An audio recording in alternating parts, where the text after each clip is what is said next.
A billionaire CEO heard his son crying, then walked in to find a hotel maid holding him like she was his mother. What happened next changed all their lives. Leo Blake hadn't planned to stay in the hotel longer than a week. Business had brought him to Chicago, meetings with European investors, a board retreat, and a speaking engagement at a tech summit downtown, but plans had shifted, as they often did in his world. Now, nearly 3 weeks into what was supposed to be a quick stop, he was still occupying the presidential suite at the Wellington Crown, one of the city's most prestigious hotels, with his 1-year-old son Caleb in tow. Caleb was too young to understand why they were living in a room with walls that weren't their own. He didn't know that his father, a billionaire and CEO of one of the most powerful tech firms in the country, was also a man quietly unraveling.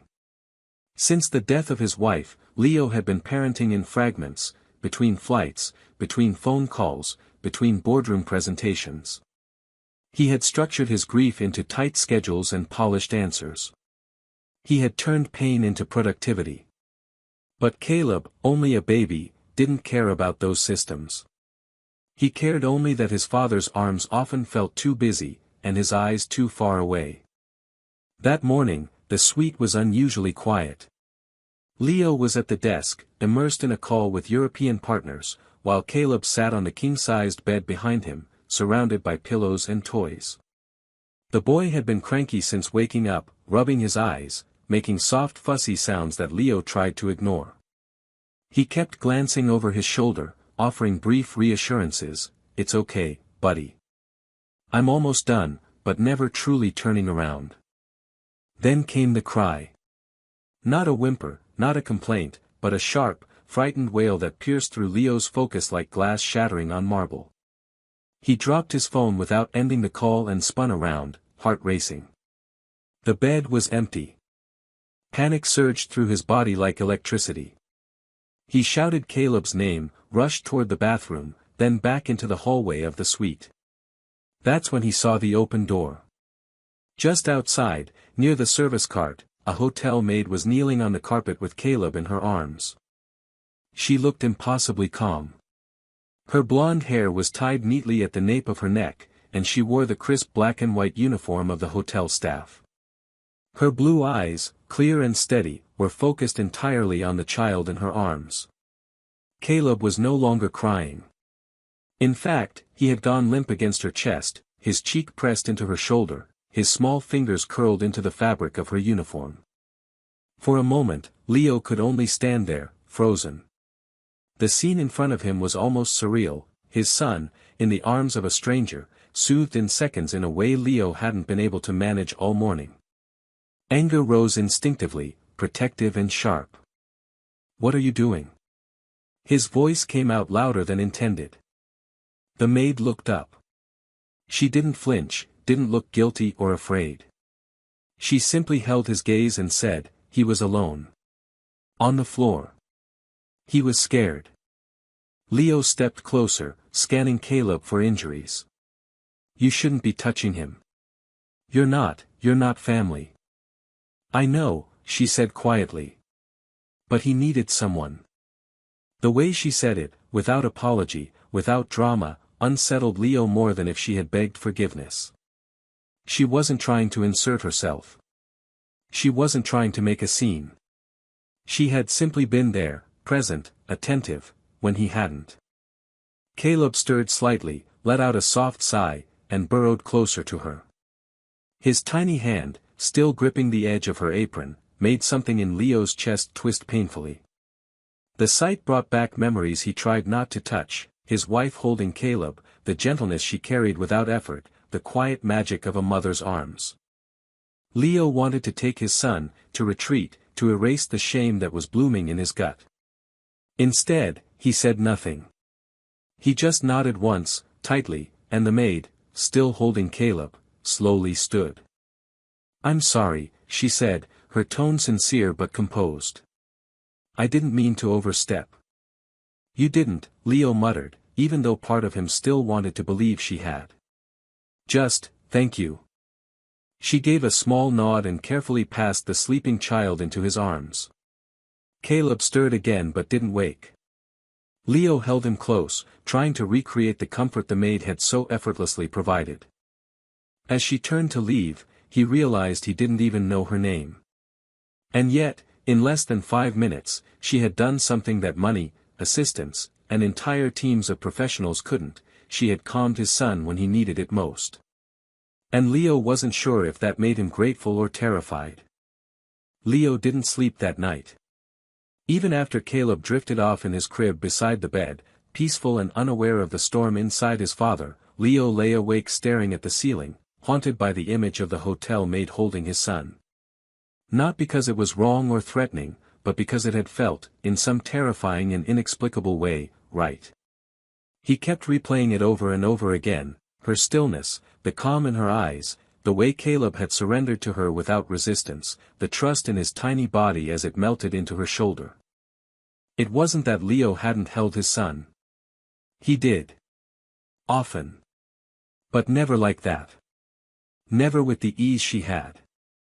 There was something maternal in the way she touched him, something steady and instinctual, as if she had known Caleb far longer than just a few seconds. And that was what unsettled Leo most. It shouldn't have taken a stranger to calm his child. It should have been him. He was the father. He was the one who stayed behind when the world fell apart. He was the one building a future around the wreckage of loss. The next morning, while Caleb napped in the stroller during their walk, Leo went to the front desk of the hotel. He asked, without quite knowing how to phrase it, if he could get the name of the maid who had been assigned to his suite the previous morning. The concierge looked puzzled, even slightly uncomfortable, and asked if there had been a complaint. Leo shook his head. No. Nothing like that. I just want to thank her. It was only half the truth. Eventually, with a little persistence and a discreet call to housekeeping, they gave him her name, Ashley Hart. Room attendant. Employed by the hotel for almost 2 years. No infractions. No disciplinary notes. A model employee, they said. Leo found her during her shift later that day. She was cleaning a hallway on the 10th floor, far from the luxury suites, replacing linens from the laundry cart and humming softly to herself. She didn't see him at first, and he took a second to watch her work. There was something precise and quiet about the way she moved.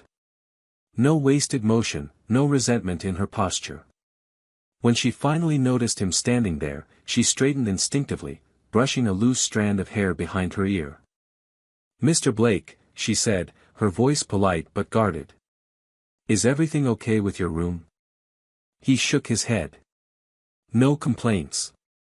I'm not here about that. I wanted to say thank you. For yesterday." Her expression softened just slightly. "You don't have to. Really." "I do," he said. "You didn't have to help. But you did. And Caleb, he hasn't calmed down that quickly in weeks." She looked away for a second, as if uncertain what to do with the compliment.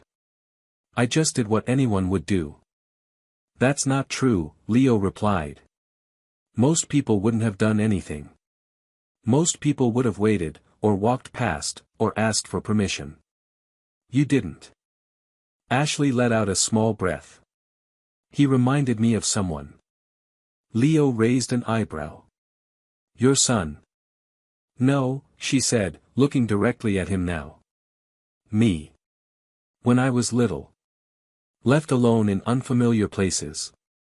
I remember what that feels like." Leo didn't know how to respond.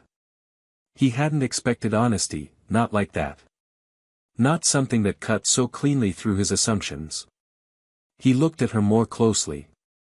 She was young, maybe mid to late 20s, but there was something older in her gaze. Experience that had nothing to do with time. "I don't mean to pry," he said carefully, "but can I ask, do you work full-time here?" She gave a short nod. "Sometimes double shifts. I'm saving up for school. Early education, maybe. Haven't decided yet." "Do you work with kids now?" "No. But I used to babysit, and I volunteer at a community center when I can." Leo hesitated. You're good with them. She shrugged. Kids don't want perfection. They want to feel safe. That line sat with him for a long moment. It echoed something he'd heard before, only this time, it came not from a therapist charging him hundreds per hour, but from a woman folding bed sheets in a quiet hallway. He wanted to ask more. He wanted to know where she came from, how she'd gotten here, what else she carried behind that quiet presence. But something in her posture told him not to push. Instead, he said, if you're ever free, maybe you could. I don't know. Visit Caleb. You clearly made an impression on him.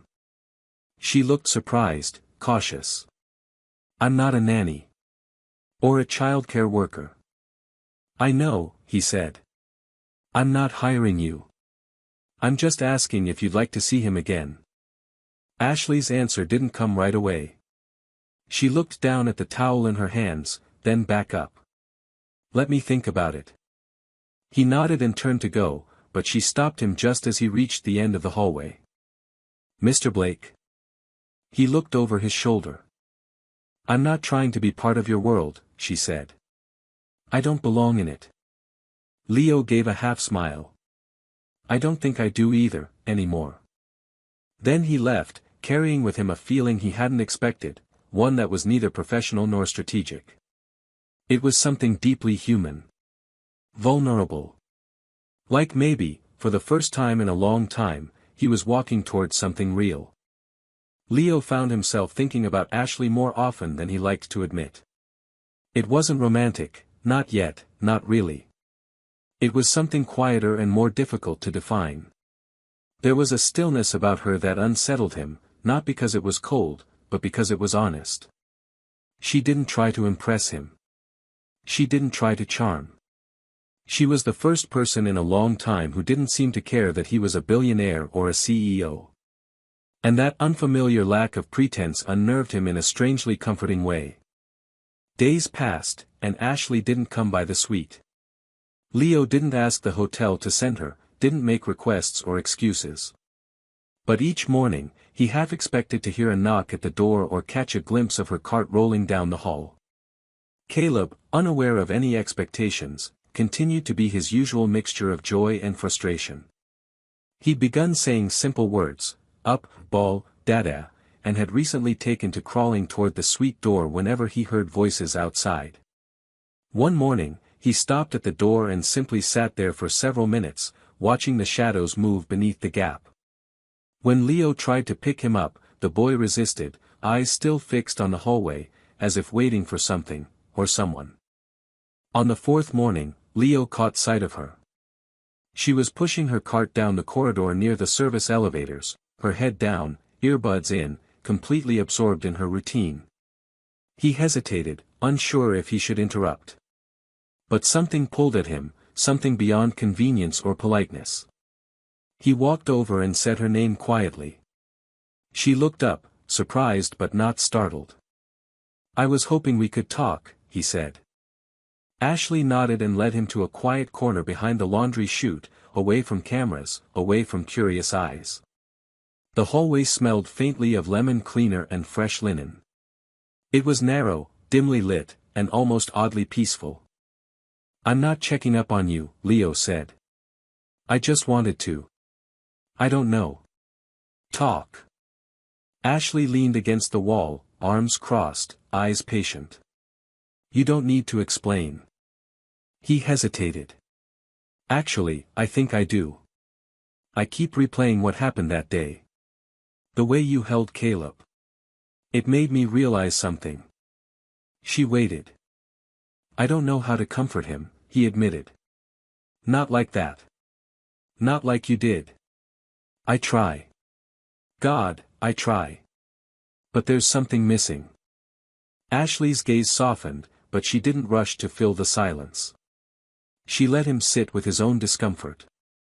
You know, she finally said, when I was a kid, I used to cry in the middle of the night. I'd hope someone would come. Usually, no one did. Sometimes a social worker would check in. But they always left again. Eventually, I learned to be quiet. Leo didn't know why, but her words hit harder than he expected. He had never known that kind of emptiness, not personally, but he'd seen it in the eyes of others. He'd seen it in Caleb's, too, sometimes. And that day, she continued, when I saw your son crying, it wasn't about doing the right thing. It was instinct. I saw a child alone. And I knew what that felt like. Leo exhaled. You say it so simply. But it meant everything. Ashley looked at him for a long time before replying. It's not hard to offer kindness. What's hard is believing it'll matter. They stood there, surrounded by the hum of machines and the scent of clean cotton, both of them suspended in the strange quiet that only truth can create. He wanted to ask her 1,000 things, about her past, about what she dreamed of, about what kept her going, but he didn't want to pry. He didn't want to turn her into a project or a story he could control. I'm not trying to fix you, he said. Or Caleb. Or anything, really. Ashley smiled, just a little. That's good. I don't need fixing. I just need a place I don't have to run from. Leo nodded. Do you think that place could be, near us? Around us, even? She tilted her head, curious. Are you offering me a job? No. Not a job, he said quietly. Just, a presence. I don't even know what to call it. You make him feel safe. You make me feel like maybe I'm not as lost as I think I am.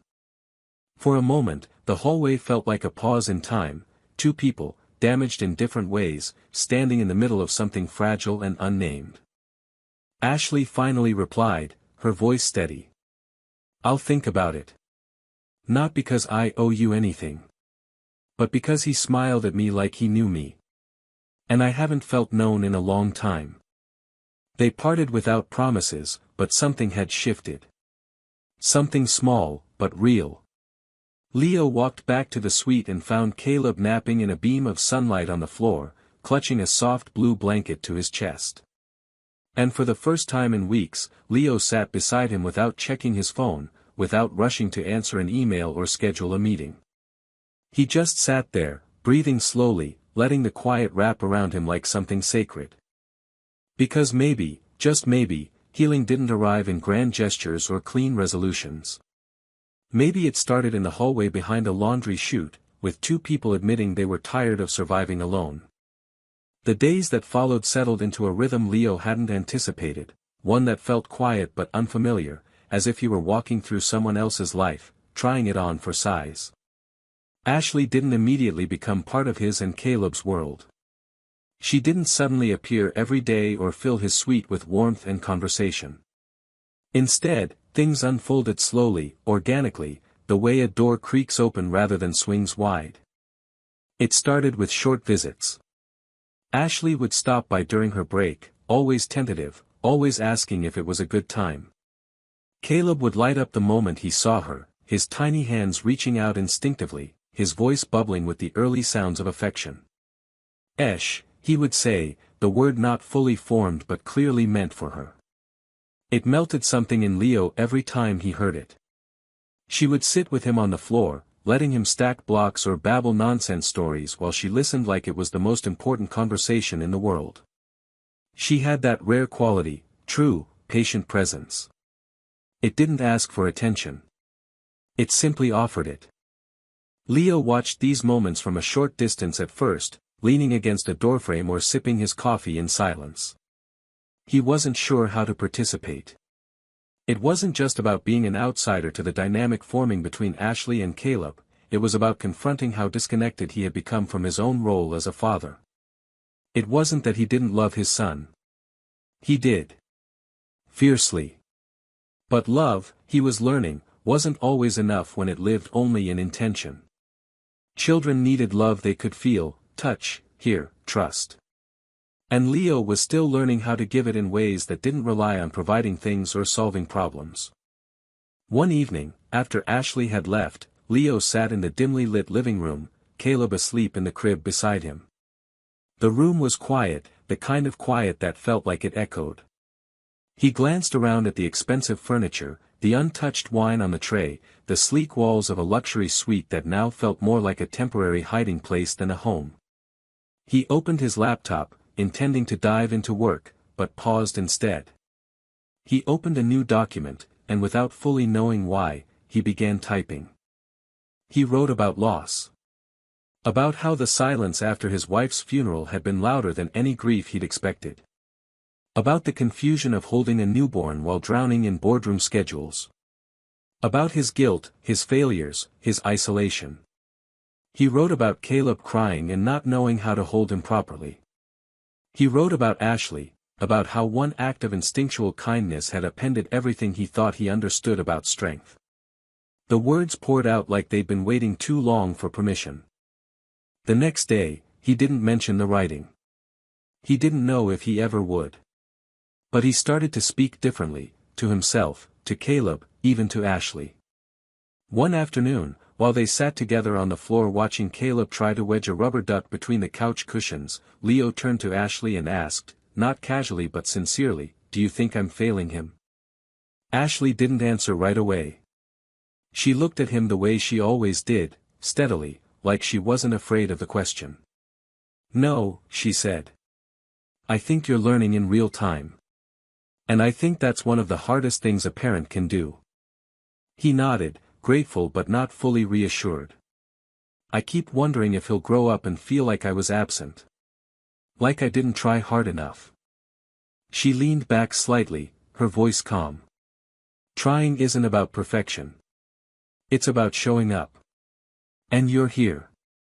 That counts for more than you think." They fell into silence again, but it was easier now. More breathable. What surprised Leo most was how quickly he started to feel something he hadn't felt in a long time: stability. Not just in the routines with Caleb, but in his own body. He began to take deeper breaths. He began to step away from work calls without panic. He began to laugh more, really laugh, not the polite chuckle of business meetings, but the kind that came from the stomach, sometimes unexpected, sometimes at his own expense. One afternoon, Caleb tried to put a slice of banana into Leo's shoe and then looked up proudly as if he'd just completed a genius prank. Ashley burst into laughter before Leo did, her face lighting up so brightly it seemed to cast warmth across the entire suite. Leo looked at her then, not as a maid, not as a guest in his world, but as someone who had stepped into a space where she had never been invited and made it feel more like home than anything he had built on purpose. That night, Leo stood beside Caleb's crib and watched him sleep, one tiny hand clutching the corner of his blanket, his chest rising and falling with peace that Leo hadn't been able to give him alone. He whispered something to himself then, words that he hadn't said aloud before. "I don't want to do this without her." It wasn't a confession. It was a realization. One that would carry him into the coming days with both fear and hope. Because allowing someone in, truly in, meant letting go of control, and for a man who had built his entire identity around holding everything together, that was both the most terrifying and the most necessary thing he could do. It was a Tuesday afternoon when everything started to unravel. The air in the hotel was unusually tense, the kind of quiet that hinted something was about to shift. Leo had taken Caleb down to the garden courtyard for some fresh air, giving Ashley a rare break. They had started to find balance, a rhythm of sorts, one that felt safe, steady, even hopeful. That rhythm shattered with a single photograph. Someone, a guest from one of the adjacent suites, had taken a picture of Ashley holding Caleb on one of the upper balconies. It had been innocent, sweet even, a candid moment where the boy had reached for her and she, instinctively, picked him up. The moment had lasted maybe a minute, but the photograph had captured something that the world, especially the media, loved to distort. Within hours, the image made its way to a low-level gossip site under the headline, "Mystery Maid Cradles CEO's Son, Where is the Father?" Within another day, it was everywhere. Blog posts, hotel forums, clickbait articles. The image was cropped, filtered, and manipulated into a dozen different versions, each more salacious than the last. By Wednesday, hotel management called Leo into a private meeting. They were nervous, formal, and clearly trying to protect the brand. The head of PR used phrases like optics and potential liability. The general manager danced around the issue but finally said what they were all thinking: Ashley needed to be removed from the floor. Just until the situation dies down, they added quickly, as if that softened the blow. Leo didn't shout. He didn't argue. He simply stood, left the meeting, and found Ashley. She was in the service corridor near the laundry chute again, folding towels with the same calm precision she always carried. But this time, her shoulders were drawn, her expression guarded. She had already heard. "I'm suspended," she said before he could speak. Her tone was flat, but her eyes betrayed her. "They said they're reviewing the situation, that it's not permanent. But we both know how this goes." Leo ran a hand through his hair, tension building behind his eyes like a pressure valve about to blow. "This is my fault. I should have protected you better." Ashley shook her head. "No, Leo. This isn't about you. It's not even about Caleb. This is what happens when someone like me is seen holding the child of someone like you. It's not new. It's just exposed now." He looked at her, really looked at her, and felt an anger he hadn't known he was capable of. Not at her. Not at himself. But at the world they both lived in, the one that judged people by their uniforms, by their tax brackets, by the shape of the name tags on their chest. He had built his empire thinking he could control everything, but he couldn't control this. He couldn't protect Ashley from being reduced to a headline. And it was killing him. "They're not going to reinstate you," he said quietly. "Even if they pretend to consider it." "I know," she replied, folding one last towel with sharp corners. "I've already packed up my locker." He didn't know what to say after that. Words felt useless. He watched her gather her things, watched her dignity stay intact even as her job was ripped from her, and something inside him finally snapped. That night, Leo did what no one expected. He called a reporter, not one from the tabloids, but someone with integrity, someone who'd covered him before in the business world. And he told her the truth. Not the PR version. Not the damage control narrative. The truth. He told her about his wife, about the weight of single fatherhood, about how he'd failed to be fully present in his son's earliest months. He told her about Ashley, about the moment she found Caleb on the floor, crying, and how she didn't hesitate. He talked about how she showed more humanity in a hallway than most executives showed in a lifetime of boardrooms. "I didn't hire her to save my son," he said in the interview. "She just did. And I didn't ask her to stay. But she did, when no one else could reach him. Or me." The article went live the next morning, and everything changed. For better or worse, the world now saw Ashley not as a threat or a scandal, but as a person. Some people supported her. Others criticized Leo for blurring boundaries. But the majority were moved. Something in the honesty of his voice struck a chord. Offers poured in, for both of them. Job offers, sponsorships, even a book deal. But Leo declined them all. He wasn't interested in monetizing vulnerability. What he cared about now was something smaller, and infinitely more important: stability, truth, and the right to build a future without shame or permission. He found Ashley sitting on a bench outside the hotel later that week. She looked up as he approached, uncertainty flickering in her expression. "Why'd you do it?" she asked. He sat beside her, careful not to break the fragile space between them. "Because I was tired of hiding behind silence. And because the world deserves to know who you really are." She laughed once, dry and soft. "I'm nobody, Leo. Just a girl who folded towels and picked up a crying baby." "No," he said, turning to her fully. "You're the reason my son knows what comfort feels like. That makes you everything." For the first time since the scandal broke, Ashley let herself lean into something close to relief. And though nothing had been fixed overnight, and the road ahead was still complicated, one thing was clear: they were walking it together now. Not because of guilt or obligation. But because, somewhere between grief and chaos, a child had reached for her, and she had stayed. In the weeks that followed the interview, Leo's world shifted in ways he hadn't expected, and in many ways, couldn't control. Public opinion moved like a tide. Some of it was supportive, empathetic even. Parents reached out with stories of their own losses, their own regrets, and their gratitude to the people who had shown up for their children when they couldn't. But not everyone was kind. There were critics, skeptics, trolls who questioned his judgment, his leadership, his credibility as both a father and a CEO. The media picked apart his words, his body language, even the tone in which he had mentioned Ashley. Every moment of sincerity became a soundbite, and every soundbite became fodder for endless opinion pieces. The company board called an emergency meeting. Several investors were spooked, and one major partner threatened to pull out of a crucial merger unless Leo distanced himself publicly from the controversy. For years, Leo had been the golden boy of the tech world, disciplined, controlled, untouchable. Now, that image was cracking. They didn't say it outright, but the message was clear: step aside or we'll force your hand. Leo didn't fight it. Not this time.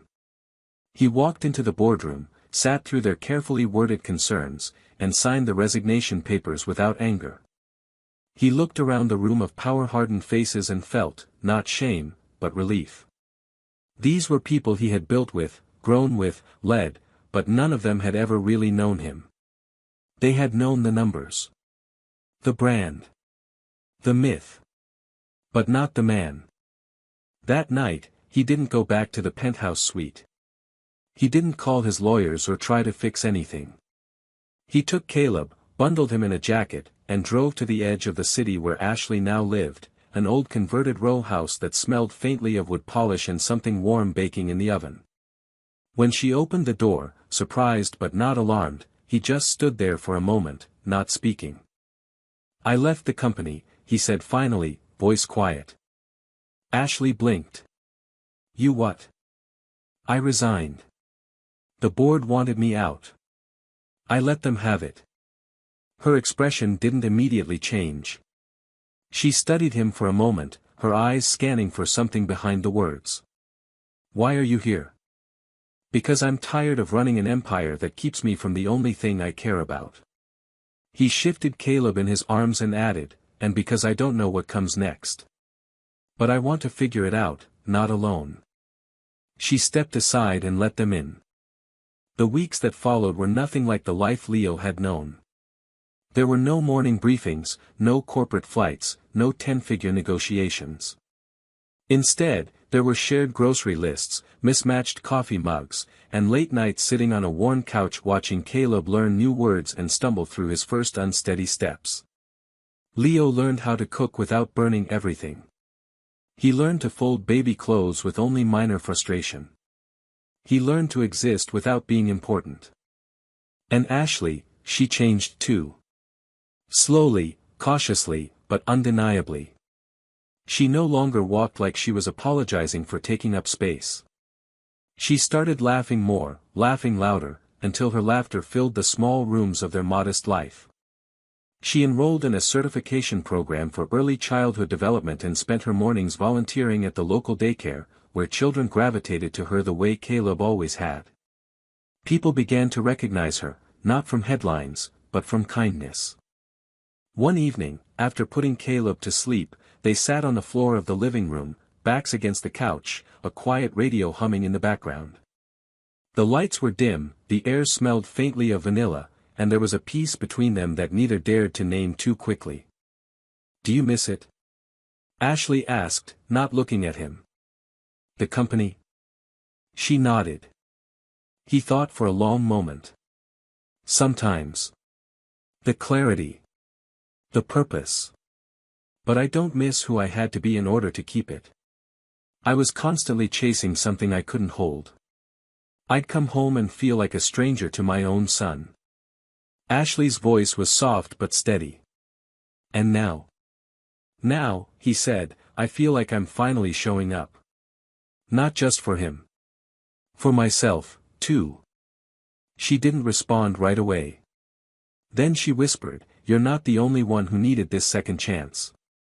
Leo looked at her then, not like a man who had something to prove, but like someone who had finally learned how to see. She met his gaze and didn't look away. There was no grand declaration, no sudden romantic gesture.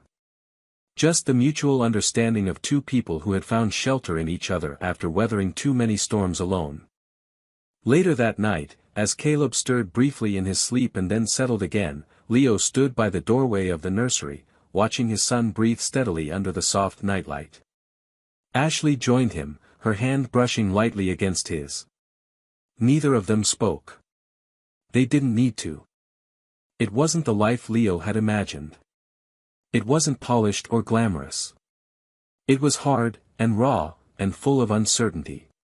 But it was honest.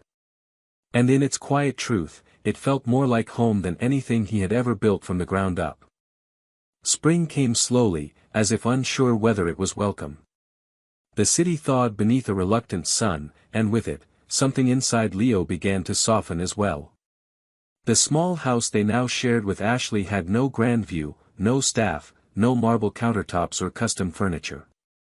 But it had light, real, golden light that filtered through the windows in the morning and warmed the hardwood floors. It had laughter too, and music sometimes, and the sound of Caleb running down the hallway with a stuffed bear nearly as big as he was. There was a kind of rhythm to their life now, one that wasn't controlled by spreadsheets or investor reports, but by grocery runs, nap schedules, and the delicate balance of sharing space with someone who was slowly becoming something more than just a presence.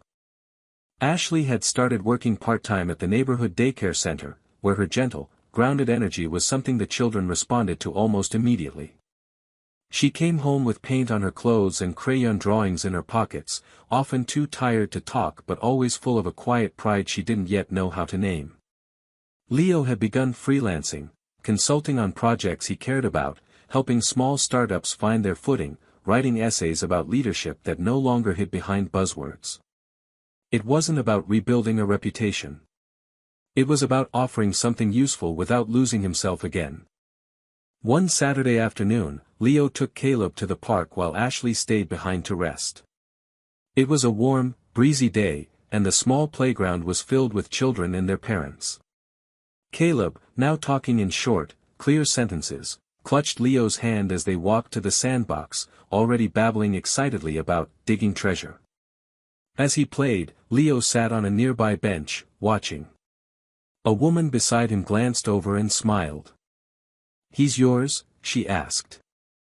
Leo nodded. "He's happy," she said simply, then added, "It shows." Later that evening, as the sun dipped below the rooftops and the house filled with the smell of roasted vegetables and garlic, Caleb sat at the kitchen table with his favorite picture book. Ashley was on the couch, her hair pulled up messily, reading through an early education textbook with a highlighter in hand. Leo was washing dishes, half listening to Caleb's chatter, half watching the way Ashley absently chewed the tip of the highlighter cap when she was deep in thought. Caleb turned suddenly, slid off his chair, and padded over to Ashley. He held the book out to her, and she set her notes aside immediately. He climbed into her lap and looked at her with that earnest, open look children have when they ask questions too big for their own understanding. "Are you my mommy now?" he asked, his voice so soft it barely reached Leo over the sound of the running water. Ashley didn't answer right away. Her arms instinctively wrapped around him, holding him close. Her breath caught slightly, but she didn't flinch. She looked at Leo, who stood frozen, dish towel in hand, his eyes wide, not in fear, but in something closer to awe. She looked back at Caleb and said gently, "Would you like me to be?" Caleb nodded against her chest. "I like when you hold me." She smiled, kissed the top of his head, and whispered, "Then I'll hold you for as long as you need." Leo didn't speak. He didn't move. But something inside him, something long locked away, opened in that moment, not with drama or noise, but with a silent, irrevocable certainty. Ashley wasn't just someone who had stepped in. She had stayed.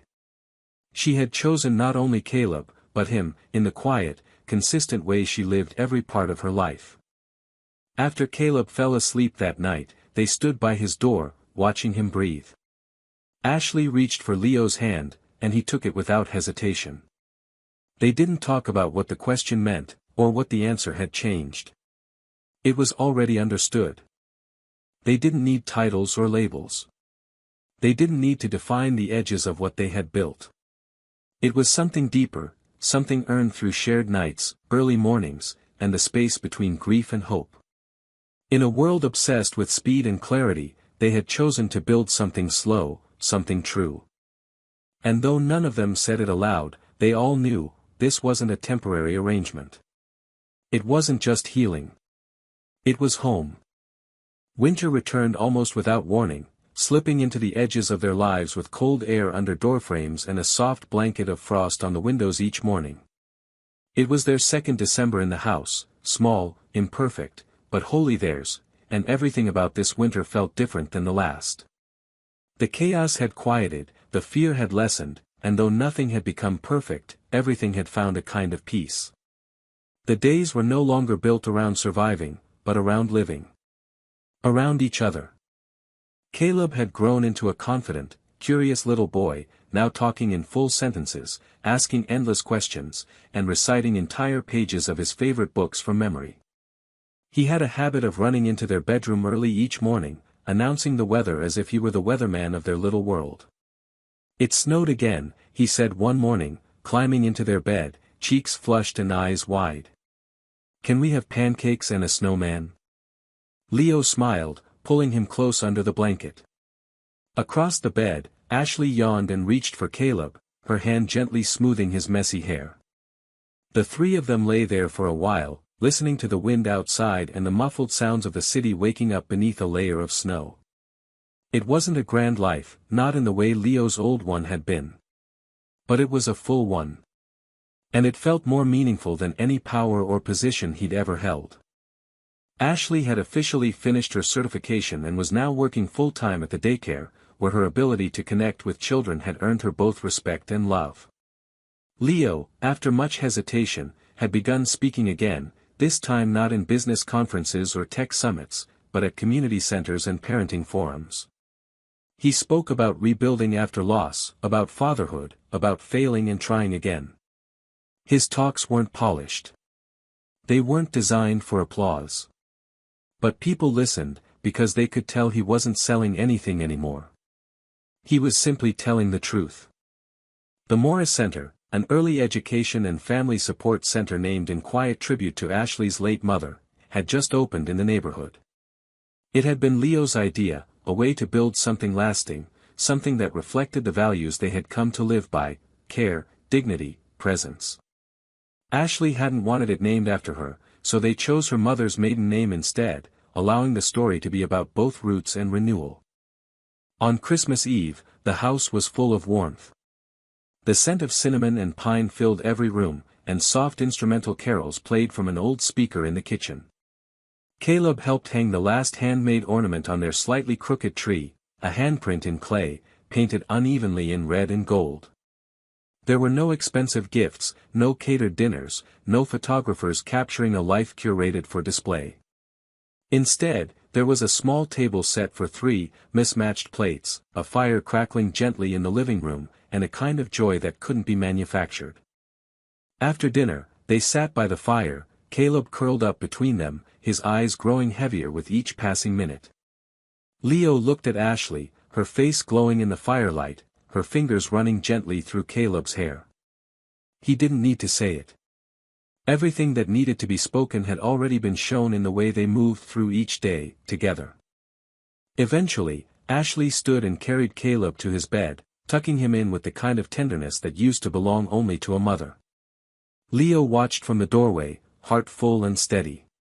When she returned to the living room, he took her hand and pulled her gently toward him, wrapping his arms around her in the silence. They danced slowly, without music, just the ticking of the old clock on the wall and the faint sound of wind outside. There was no ceremony. No proposal.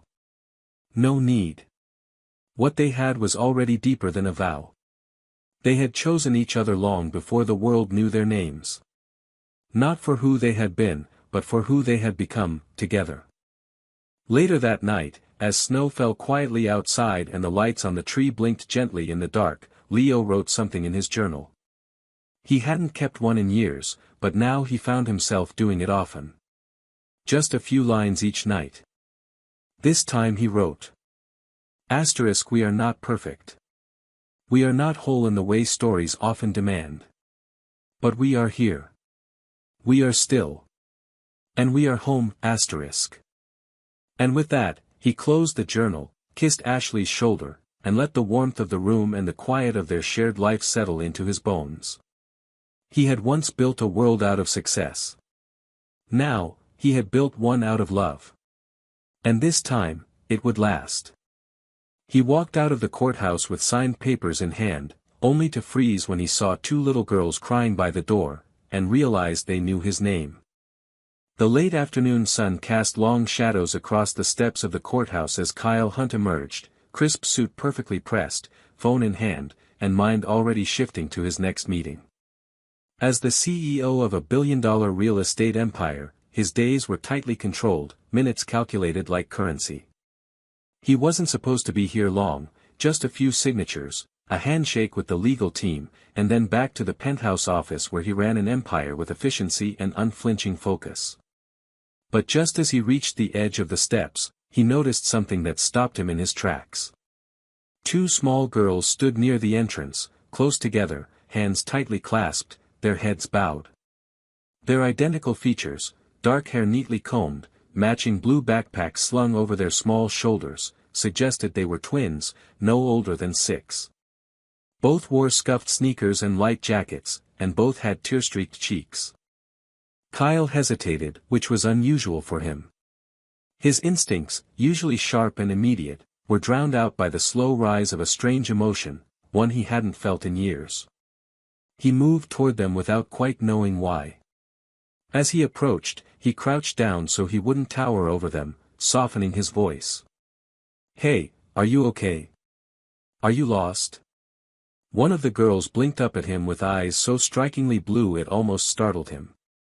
Our mommy is in there, she said quietly, nodding toward the courthouse doors. They said she might go to jail.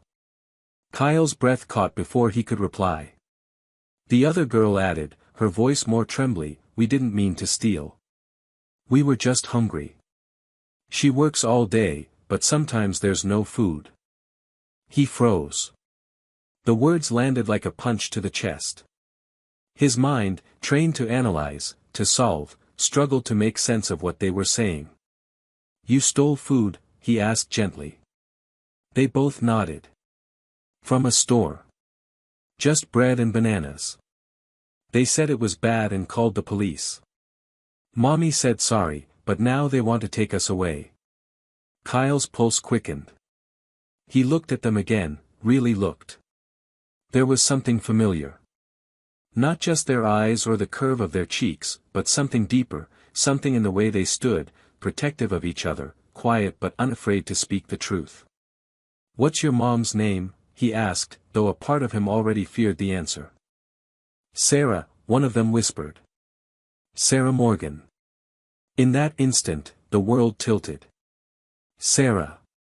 He hadn't heard that name spoken aloud in 6 years, but it never left him. They had been young when they met, deeply in love, full of promise.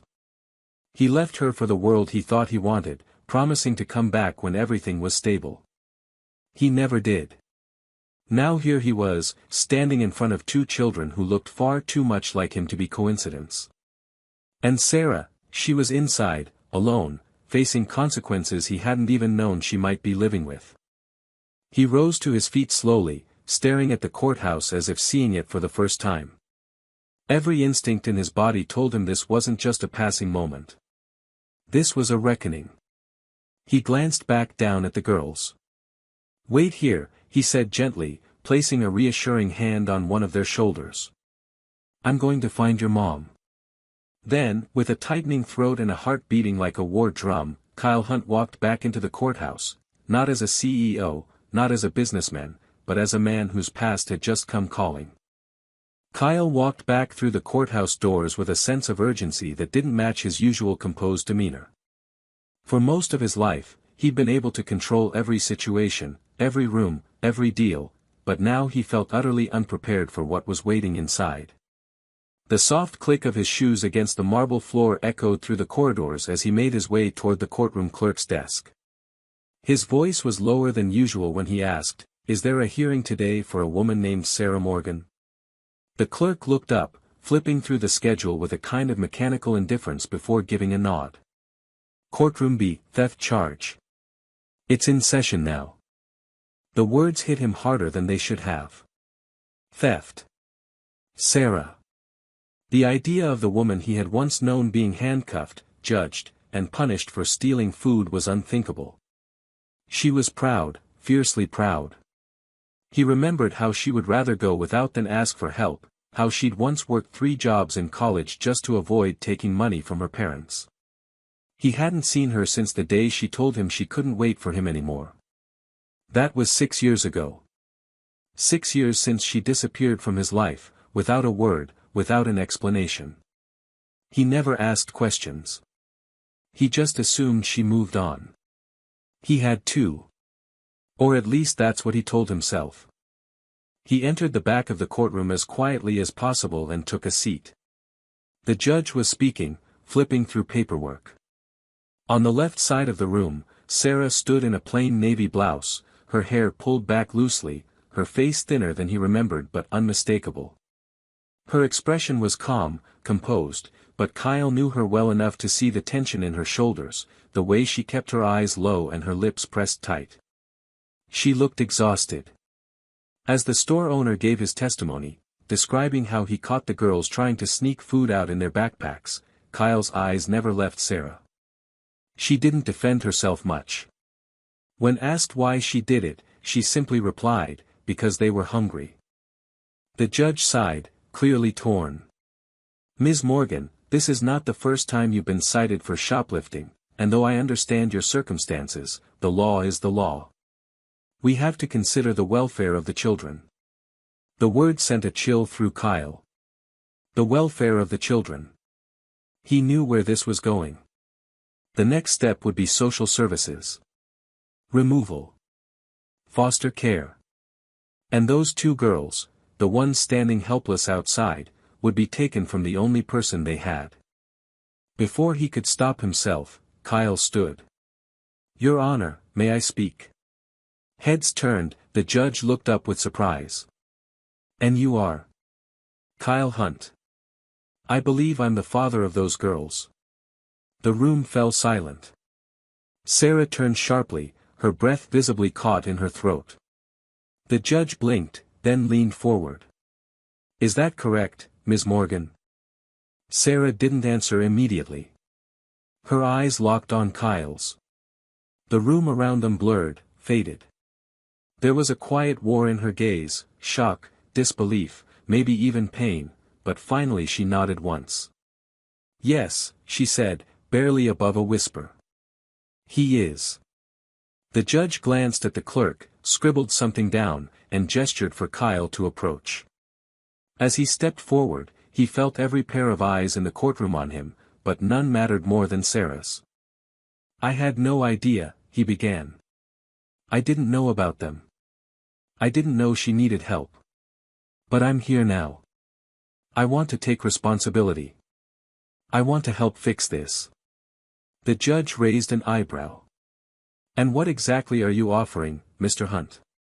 Kyle took a deep breath. "I will pay any fines. I will ensure Sarah and the girls have a safe place to live. And I'll do whatever it takes to make sure those children stay with their mother." The judge was silent for a long moment, tapping his pen thoughtfully. Finally, he said, "This is highly irregular. But I can postpone sentencing. If you are indeed their father, and willing to assist, we'll need verification, documentation, and a family services review." Kyle nodded without hesitation. "Whatever it takes." Sarah hadn't said another word. She stared at him like she didn't know whether to thank him or slap him. As the hearing ended and the judge moved on to the next case, Kyle followed Sarah outside the courtroom. She turned to him in the hallway, arms crossed, voice quiet but sharp. "You can't just walk back into my life like this. You left. You chose everything else." "I didn't know," he said simply. "If I had, I wouldn't have walked away." "You were gone for 6 years," she whispered. "I had no choice but to disappear." The silence between them was thick.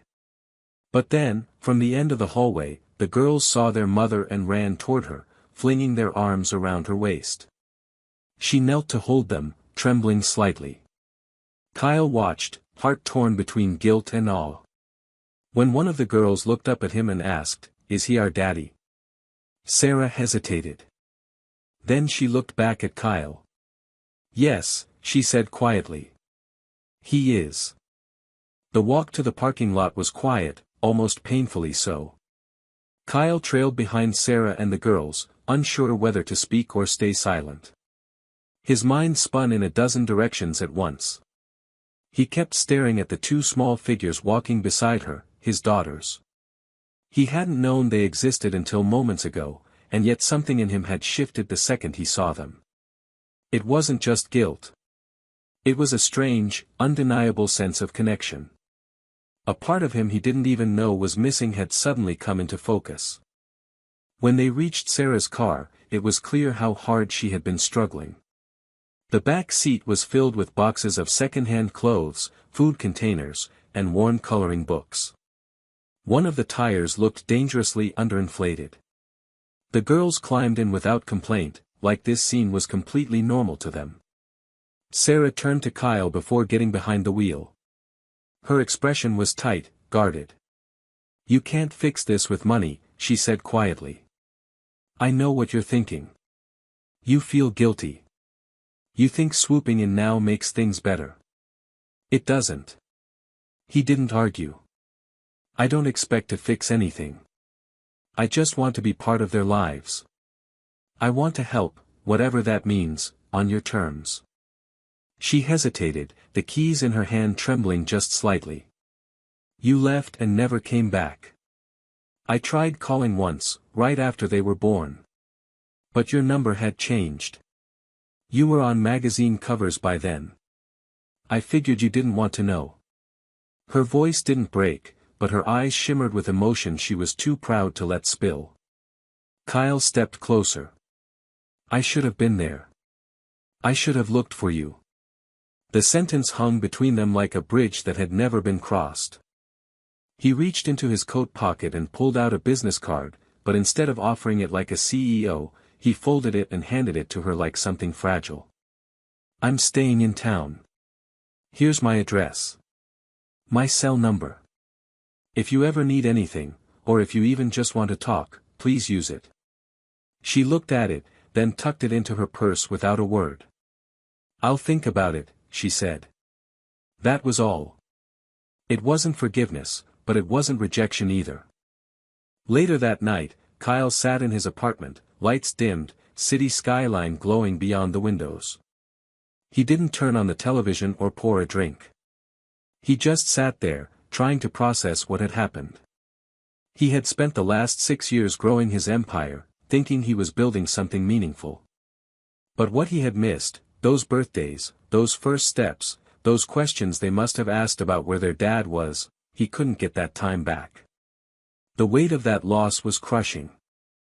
At the same time, he knew one thing with absolute clarity: he couldn't walk away again. Not this time. He had always been good at making things happen, at negotiating impossible deals. But this wasn't a deal. It was a life, 2 lives, that he had unknowingly helped create and then abandoned. The next morning, he made calls. Not to lawyers, not to investors, but to a family therapist, a social worker, a pediatrician. He didn't know what Sarah would allow, but he had to be ready. Not to take control, but to show that he meant what he said. That he was willing to earn their trust the hard way. Meanwhile, across town, Sarah sat on the edge of the bed in their small apartment, watching the girls sleep. They looked peaceful, unaware of how close everything had come to collapsing. She ran a hand through her hair and reached into her purse, pulling out Kyle's card. She stared at it for a long time, her thumb brushing over the embossed name. 1,000 thoughts swirled in her head, anger, fear, maybe even hope. She didn't know what the right answer was. But for the first time in years, she felt like she didn't have to do it completely alone. And that, as terrifying as it was, gave her reason to breathe just a little easier. Sarah didn't call Kyle the next day, or the day after that. She had read his card more times than she could count, sometimes holding it tightly in her hand while trying to convince herself that reaching out would only complicate things. Her trust had been shattered once before, and the thought of letting Kyle near the girls stirred a storm of conflicting emotions. She had built their lives from scraps, working nights at a diner, taking sewing jobs from neighbors, skipping meals so her daughters wouldn't have to. And yet, despite the struggle, they had been a team, a little unit of 3 against the world. Letting someone else in, especially the man who had once walked away, felt like inviting chaos into their fragile balance. Still, Kyle had been true to his word. Though he hadn't forced contact, Sarah noticed small changes around her.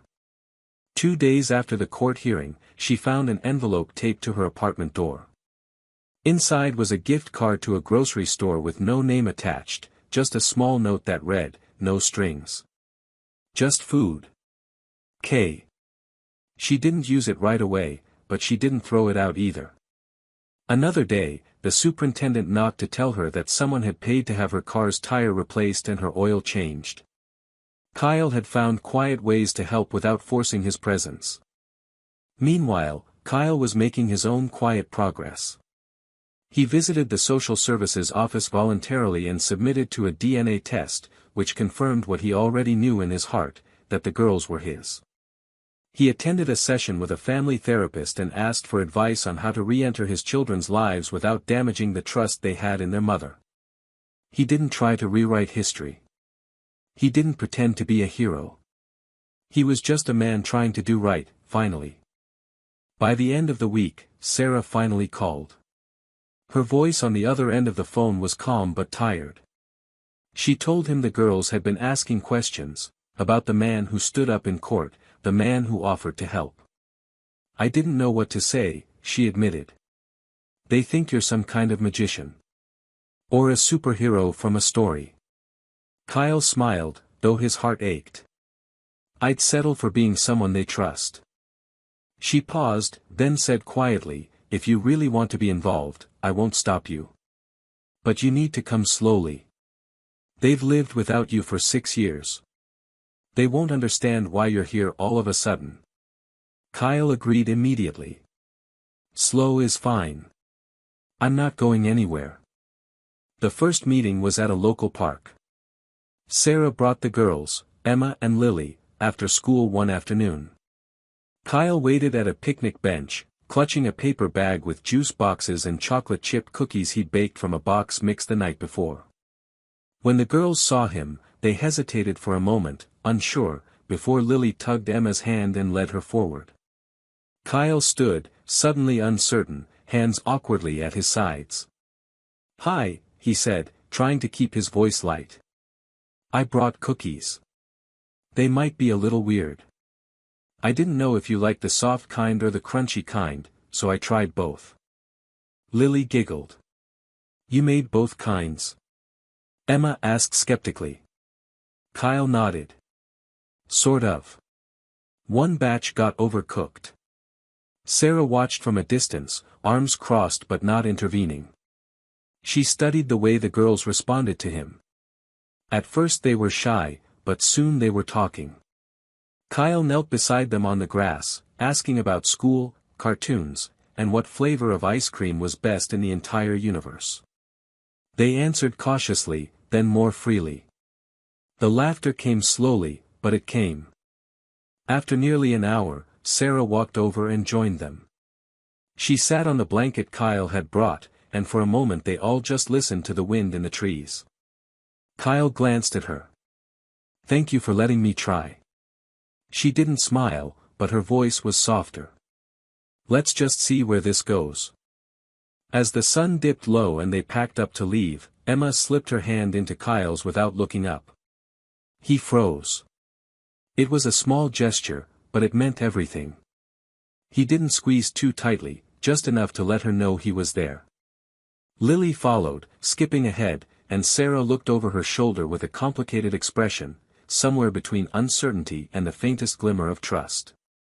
That night, Kyle sat in bed with his phone in hand, scrolling through the single photo Sarah had let him take of the girls sitting in the grass with cookie crumbs on their cheeks. His life had once been filled with photos of buildings, awards, meetings, and suits. But none of them had ever made him feel the way this one did. It was messy, imperfect, and exactly where he wanted to be. For the first time, Kyle didn't think about deals or deadlines. He thought about how to become the kind of man his daughters deserved, and how to keep showing up until he was. Over the next few weeks, a new rhythm began to take shape, fragile and unspoken, but undeniably real. Kyle didn't try to take over.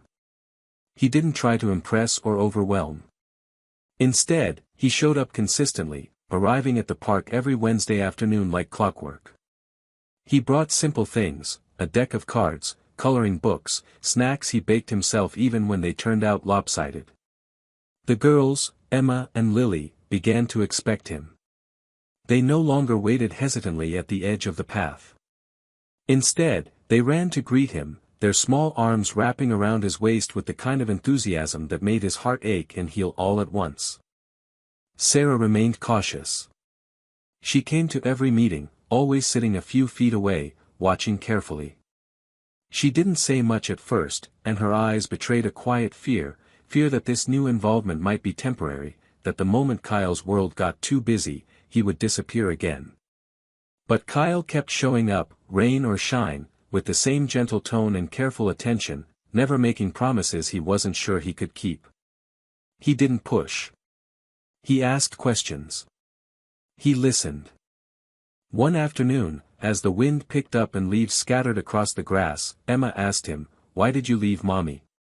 The question was like a slap, not because it was angry, but because it was so innocent. Kyle looked over at Sarah, who paused, clearly unsure whether to stop the conversation. But she didn't. She let it happen. Kyle knelt in the grass beside Emma and Lily, choosing every word with care.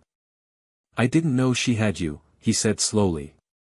"Back then, I thought I was doing what was best for my life.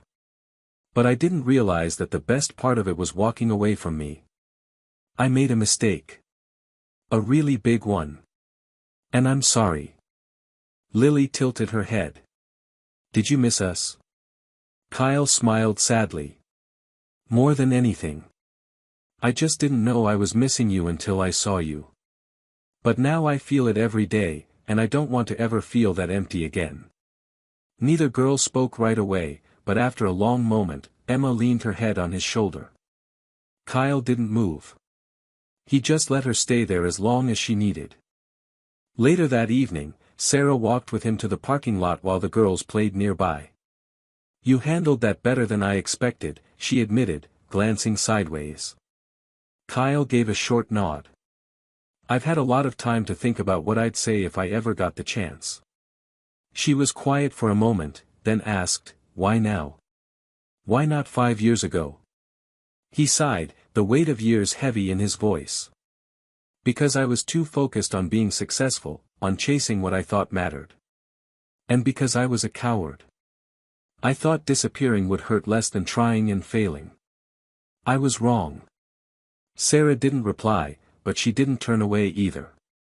The following week, Kyle asked if he could pick the girls up from school. Sarah hesitated, but agreed, asking to come with him the first time. Kyle arrived early, standing awkwardly outside the school gate with a folded piece of paper in his hands, a permission slip Sarah had filled out, just in case.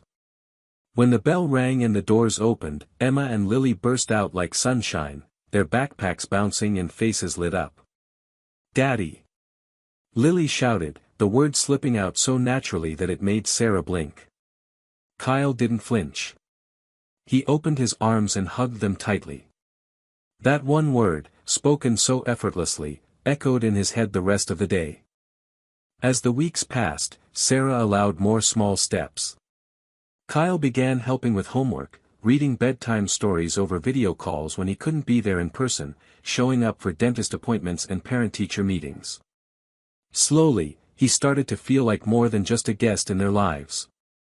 The apartment Kyle once filled with silence and ambition was now filled with crayons, stuffed animals, tiny shoes, and sometimes, soft lullabies sung through a phone speaker. One night, after the girls had fallen asleep during a visit to Kyle's place, Sarah stayed behind for tea. They sat on the balcony as the city hummed quietly below. "They're happier," she said softly. "I haven't seen them laugh this much in years." Kyle looked down into his mug. "I wish I could undo the time I lost." Sarah shook her head. "You can't. But you can be here now. And they can feel that." It wasn't a grand reconciliation, not yet. But it was something real. The kind of truth that grows slowly, watered by effort and time. Kyle knew there was still a long road ahead. There were wounds he couldn't erase, mistakes that would always live in the background.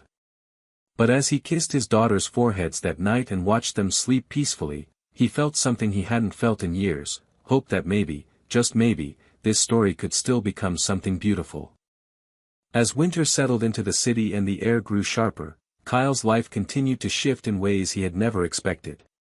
It was subtle at first, a new routine here, a changed habit there, but the transformation became impossible to ignore. His mornings, once consumed by early calls and stock reports, now often began with school drop-offs or last-minute searches for missing gloves and homework folders. The boardroom, which once felt like his domain, now shared space in his thoughts with lunchboxes, pediatric checkups, and art projects taped to the refrigerator in his condo. Kyle had never been the type to embrace chaos, but the kind of disorder that came with fatherhood was something he welcomed with surprising ease. Sarah remained careful with boundaries. She still lived in the same modest apartment, still worked long hours when the girls were asleep, still shouldered the bulk of the parenting. But the walls around her were no longer made of iron. They were shifting. She allowed Kyle to take the girls to the library on weekends, to host them overnight when her shifts ran too long, and even to be the one they called when their favorite toy went missing or when they wanted pancakes at dinner. More than once, Sarah found herself listening to their stories about what Daddy said or what Daddy taught us, and the ache that once accompanied those words began to dull, replaced by something quieter and more unfamiliar: peace. One evening, Kyle picked up the girls from their after-school program. The building was buzzing with noise, but his focus was on Emma, who had been unusually quiet during the car ride. When he asked what was wrong, she hesitated, then whispered, "We have a show at school next week. A little play. Everyone's mommy and daddy are coming. Can you come too?" Kyle blinked at the question. "Of course I can," he said without hesitation. "I wouldn't miss it for anything." But when the day of the play arrived, Kyle felt a strange nervousness settle over him. He had spoken to crowds of hundreds, closed multi-million-dollar deals, been featured in financial magazines, but none of it had ever made his palms sweat like the idea of sitting in the second row of a school auditorium, trying not to cry while his daughters performed as snowflakes. The show was simple, filled with mismatched costumes and forgotten lines, but Kyle could hardly breathe watching Emma and Lily twirl and sing, their faces scanning the crowd until they found his. Their smiles, when they saw him there beside Sarah, nearly undid him. Afterward, the girls ran up, still wearing their tinsel crowns, and hugged him so tightly he couldn't speak. Sarah took photos. She even asked him if he wanted copies sent to his phone. It felt like a small miracle. A few days later, Kyle invited Sarah to dinner, not with the girls, not as co-parents, but just the two of them. He didn't frame it as romantic. He simply said, "We've both been doing everything for them. Maybe we deserve one night where someone cooks for us." To his surprise, she said yes. They met at a quiet restaurant. It wasn't fancy, not like the places Kyle used to entertain clients, but it was warm, candlelit, with wood tables and handwritten menus. Sarah wore a soft green sweater and no makeup. She looked tired, but beautiful in a way that knocked the breath out of him. The conversation started cautiously, but it eased as the night went on.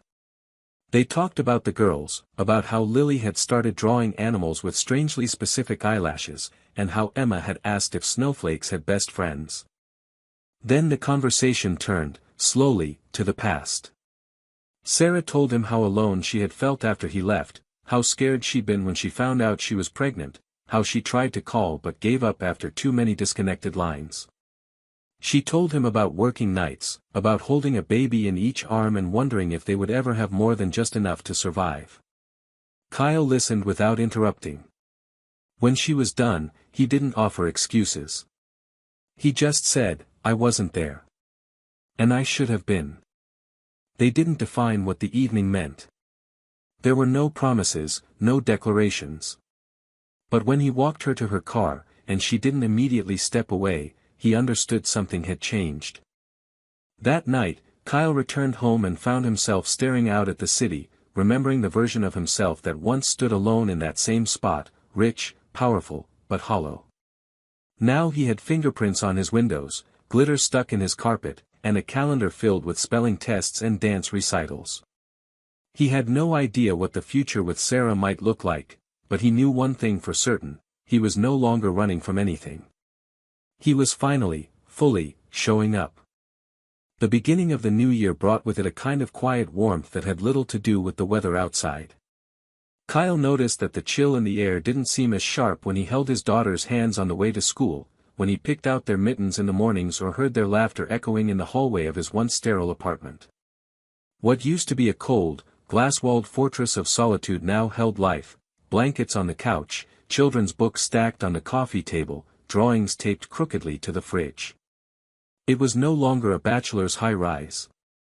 It was becoming a home. Sarah, too, had begun to soften. Though she was still cautious, still guarded in her way, she no longer kept her distance emotionally. She and Kyle had started texting regularly, updates about the girls, yes, but also short jokes, things they saw in the news, the kind of casual familiarity that once came so easily. They weren't back together, not officially, but something was rebuilding, layer by layer, as if they were quietly laying down bricks towards something neither had dared hope for. Kyle didn't rush her. He understood that trust once broken isn't repaired by grand gestures, but by presence, by consistency, by the small, everyday acts that prove someone isn't going anywhere this time. One weekend, Sarah called him unexpectedly. Her voice was tense, and Kyle immediately straightened, concerned. "Can you come over?" "It's nothing bad," she added quickly, "just. I think it's time you saw something." Curious and slightly nervous, he arrived 20 minutes later. Sarah greeted him at the door, her expression unreadable, and motioned for him to follow her to the bedroom. She reached into the closet and pulled out a faded cardboard box, worn around the edges. Inside were years of quiet memories, baby photos, old pacifiers, first scribbled drawings, and a stack of letters, never sent, written by Sarah in longhand during the hardest nights of her life. Letters addressed to Kyle.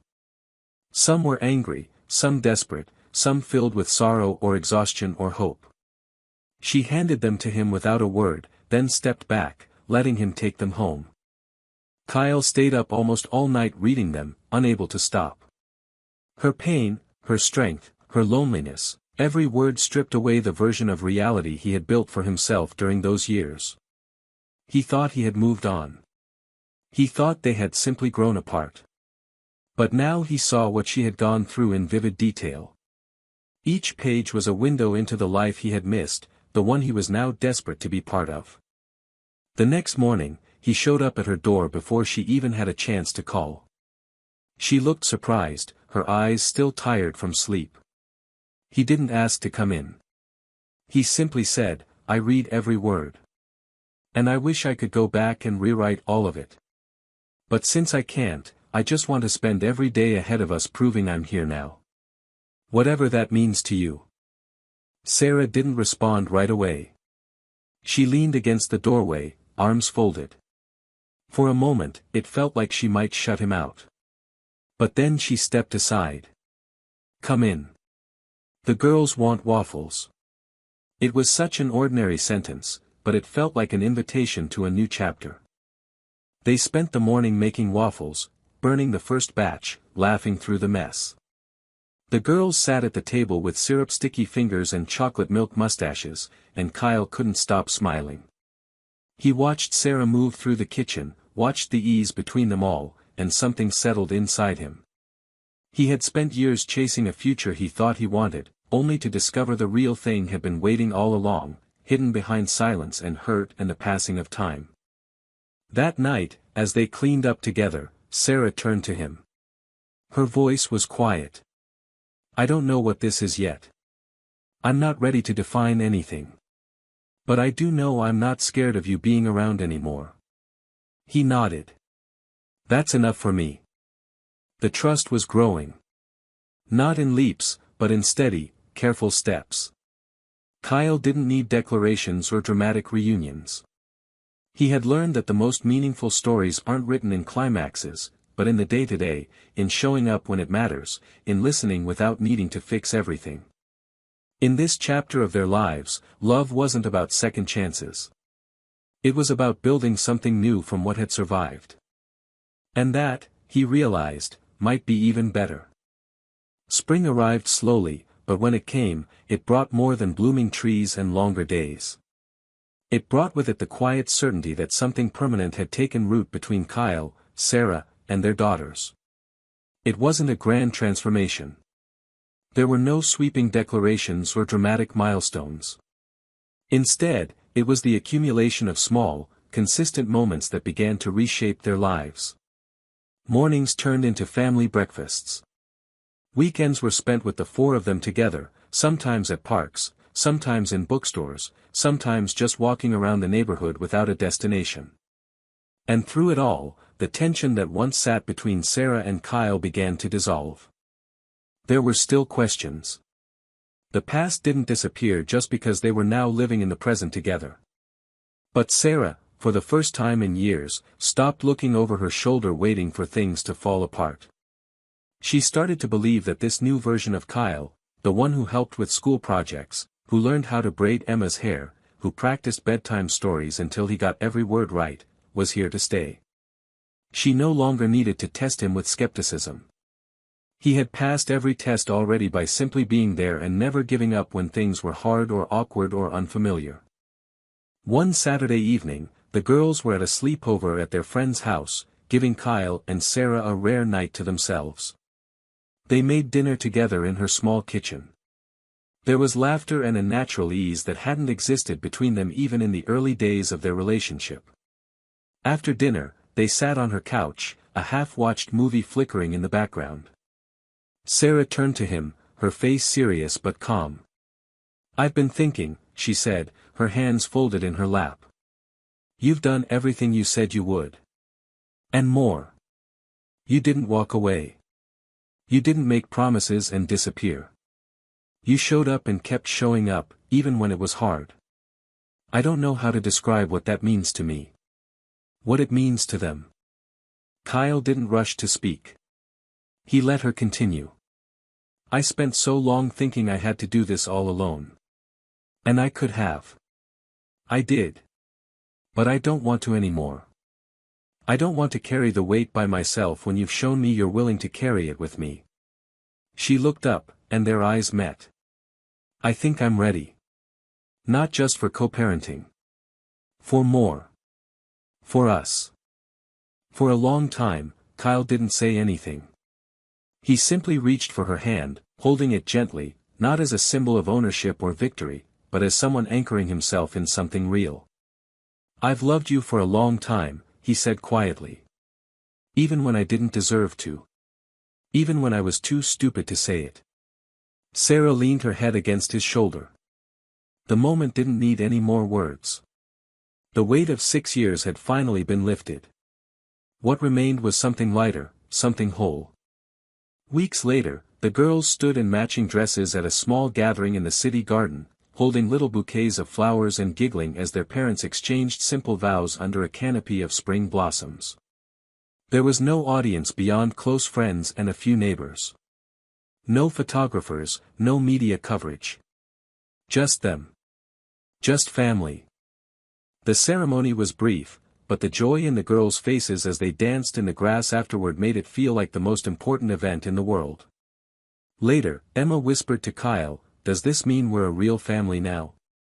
He smiled, kneeling to her level. "We were always a real family. This just makes it official." As night fell and the last of the guests drifted home, Kyle stood beside Sarah, holding her hand while the girls played in the grass nearby. The city lights shimmered in the distance, but he wasn't thinking about work, or meetings, or headlines. He was thinking about bedtime stories and pancake breakfasts and the quiet strength of second chances. This wasn't the life he once planned. It was better. It was real. It was earned. This story's ending is powerful because it doesn't rely on fairy tale perfection, it thrives on growth, accountability, and emotional honesty. What makes it especially meaningful is that Kyle doesn't redeem himself with a grand gesture, but through patient, consistent presence. The final chapter isn't about erasing the past, it's about earning trust through time and proving love with action, not words. Sarah's willingness to forgive, not blindly, but cautiously, with boundaries, feels grounded and human. The girls aren't just props for reconciliation, they are emotional anchors, reminding both parents of what truly matters. And the quiet beauty of a simple wedding, surrounded by real love rather than luxury, closes the arc not with spectacle but with sincerity. Ultimately, the story reminds us that real transformation isn't loud, it's steady, earned, and deeply personal. It's not about rewriting history. It's about writing a better future, one honest page at a time.